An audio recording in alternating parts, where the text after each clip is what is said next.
All right, good morning, good afternoon, good evening. My name is Kevin. If you guys don't know, well, and now you know, I am an Army veteran, love to play video games, and I like to do videos on the side whenever I can, whenever I'm not busy with work. So this video is going to be basically a tutorial on the best, basically graphical settings you could get on Modern Warfare for, high frame rate. And so you don't get all that stuttering, because I notice if you do like to max out like me on this game, you simply just cannot max out the graphics on PC. I'll get them to console graphics. So we'll go down to console graphics like PS5 and Xbox Series X, but it's still gonna look good. But there is one setting that I see a lot of people do not use, and I do not know why. I do not know why. But please, if you guys have an RTX 30 series cards or 20 series cards, please follow this tutorial. And those of you that do not, I'll give you guys a better option out there than what other people are putting out. So, like I said, this is what I found out to be like the most stable, because if I do increase the graphics, I do tend to stutter a lot more. So basically, if you guys don't know, what you want to do is head out to your settings on PC. Obviously, this is only a PC specific feature. You're gonna go down to graphics. So on the display tab, we're gonna have on full screen exclusive. Unless you like to stream or record, you can have a full screen borderless, but I really recommend full screen exclusive. Obviously, this is the monitor that you're gonna be using. It's gonna show you your graphics card here. Screen refresh rate, please make sure it's at the refresh rate of your monitor. If it's a 60 hertz monitor, then put it to 60. If it's 120, 144, 165, etc. I have a 1440p monitor. Dynamic resolution, it's locked right now, and there's a reason why it's locked. But if you have this on, please turn it off. You always want to have it off. But it should, with my settings, it should automatically just lock it and keep it on off. So aspect ratio, that's automatic. VSync off, obviously. VSync menus always off. Custom frame rate limit. So what I do is I put 5 below my screen refresh rate. So as you can see, I have it at 160. So it does bounce up higher than 160. That's just kind of like so it doesn't go over and I don't get any screen tearing.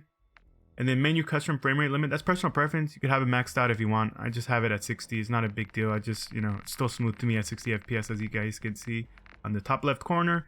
And just when I move my mouse, it's fine. Restart shaders optimization, only press that if you're having issues, and shader optimization, etc. You don't touch any of that stuff. All of this pretty much else is personal preference. Nothing else on this tab. So if you go to the quality tab, is where you're gonna have to have my settings. Custom is the one I use, right?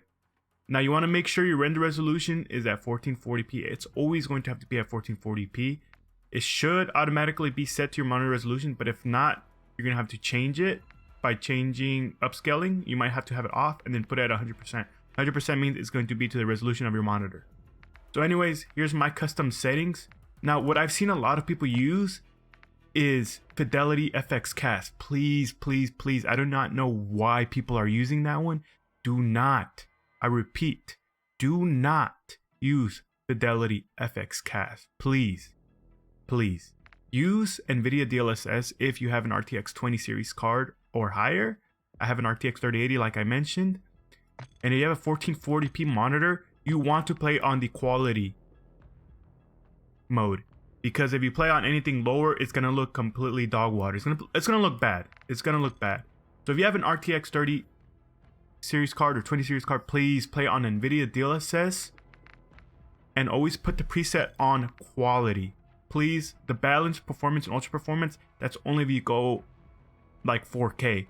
So please, if you're playing at a 1080p monitor, especially at 1080p, please keep it on quality, and you'll notice that there is no difference. It's basically indistinguishable from the actual regular resolution. So please, NVIDIA DLSS sharpness, that's personal preference. I keep mine at 82, which was stock. You could have it higher, you could have it lower. It's up to you. It looks a little bit sharper if you put it higher. It just looks extremely sharp. I don't like it. But please use NVIDIA DLSS. I can't stress this enough. I don't know why people and tutorials are showing to use Fidelity FX Cast. Please, there's no need if you have an RTX 30 card. NVIDIA DLSS is a technology which helps your game look even better than native resolution. So please use it. Now for you that do not have an RTX card, I want you to use AMD FSR 1.0. This is what console use. So let me repeat that again. AMD FSR 1.0. This is what console uses. So basically same thing. You want to put an AMD FSR 1.0. Now I recommend quality or ultra quality. Quality or ultra quality. Play around. If you're at 1080p or 1440p, click one of the two, please. And then the rest of the settings we'll go over. So I'll keep mine back to NVIDIA DLSS on quality. Video memory scale, you can put all the way up high. I put it at 90. That's fine. That doesn't really matter. It's usually 85 stock, I think. Just how many gigabytes of video memory it's going to use. As you can see, I have almost 11 gigabytes. So I mean, it's not. There's no way it's going to use all of this. So we should be good. Texture resolution, basically have everything on normal. The reason why I have everything on normal is because this is what console runs. Console runs everything on pretty much normal graphics settings. So texture resolution, have a normal. Texture filtering, anisotropic, normal. Nearby level detail, I just keep those things low. There's just no reason for me to have that. Stutter draw distance short. You know, I'm not looking around on the ground to see any, you know, dirt, debris, etc. I don't. Particle quality high. I heard it makes your game run better. I do not know. You guys just go ahead and tell me. Normal particle quality level, I keep that on. Bullet impact and sprays, obviously.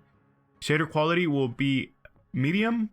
Tessellation will be near. Once again, all this trash and stuff, I do not care for it. I do not care how the ground looks. I don't care that I could see edges and I could see, you know, rocks and I'm able to distinguish it.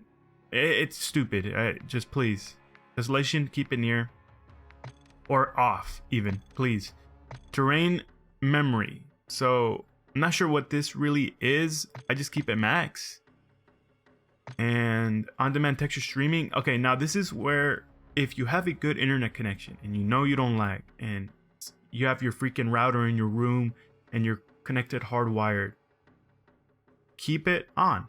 If you're like me who lives in a bigger house, who has to have two routers, one upstairs, one downstairs, and they're both connected to each other, and I'm hardwired to the top stairs router, but the internet's still not at 100%, then keep it off because you will lag and you will stutter. And you know, it's personal preference, but honestly, I say just keep on-demand texture streaming off. I don't know why you have to download it each time. You should just download it and be done with it. But yeah, streaming quality normal, like I said. Volumetric quality medium. Like I said, pretty much PS5 and Xbox Series X run these graphical settings. They're all on the medium and normal settings because obviously PC master race, you know what I mean? So deferred physics quality will be high. Water caustics, I have it off. I don't pay attention to the water enough. If there was a normal, I put it on normal. You can even put it on low. I don't really care. Shadow map resolution, normal. Screen space shadows, if you really care about like all that thing that NVIDIA used to use and used to say about ray tracing and all this stuff, shadows, and keep that off. It's basically ray tracing shadows. Just keep it off. Spot shadow quality medium. Spot cache medium. Particle lighting, I keep it on normal. Ambient occlusion, you keep it off. I have it off, or you keep it on both. I keep it off. Honestly, it's not. I don't really care about the edges or anything like that. I don't really pay much attention to it. Screen space reflections. Now either have it on normal or off. Honestly, I'm gonna put mine on off. Because like I said, once again, it's like ray trace reflection. It's basically ray tracing reflections.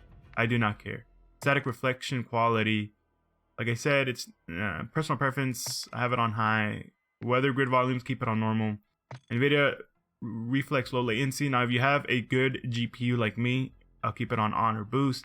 Just have a regular, you know, mid-tier graphics card, then just keep it on. I don't really notice a difference, but yeah, that's basically it. Depth of field, you want to have it off. World motion blur, please keep that off. I don't like seeing gameplay with that kind of stuff on. It's super annoying. Weapon motion blur, please keep that on off. Film grain is going to be at like 0.25. Please just drag it all the way to the left and keep it off. Now view is going to be kind of personal preference. I play my FOV at 110. ADS field of view, please keep it on affected, or else it's going to zoom in extremely high if it's an independent, back to like the regular like 85 console FOV, and it's gonna zoom in. Yeah, it's gonna zoom in your weapon and you're gonna be able to see a lot better, but it's gonna throw you off so much and it's gonna be so hard to get used to it. Weapon field of view, I have it on wide. That's a little bit personal preference, but basically, as you can see in the picture right here, this is normal, this is wide. You can see more of your gun on wide, and you can see less of your gun basically on either narrow or default. So it's just more zoomed in. I like it because I like seeing more stuff around me. Third person field of view, I just have this maxed out. I don't really care. Vehicle field of view, once again, I have it on wide. It's just the vehicle looks further. I can see a lot more stuff. First person camera movement, 50%. Third person camera movement, 50%. Third person ADS transition, third person ADS, first person ADS. That's personal preference, whether if you're playing on third person, if you want to zoom in just with the crosshairs, or if you actually want to go back into first person and zoom in with the actual gun. And when you're spectating, that's helmet camera or game perspective. That's just personal preference. Anyways, yeah, those are my graphical settings that I have found to be the best when playing Call of Duty. Please keep in mind the NVIDIA DLSS and or the AMD FSR 1.0. I can't stress that enough. Please tell me how your game runs. Remember to keep it on your display resolution if you have a 1080p, 1440p monitor, etc. But yeah, let me know how the game runs. Let me know how it is. I'll show you guys gameplay on this game, and you guys can see my frame rate on the top left. I pretty much have it maxed out with a lot of headroom to spare. So please, if you guys did enjoy this video, if it helped you out, leave a like. If it didn't, then leave a dislike. That's okay, even though that doesn't matter anymore. Subscribe if you guys are new. And that's a wrap. Calling it quits. See you guys next time.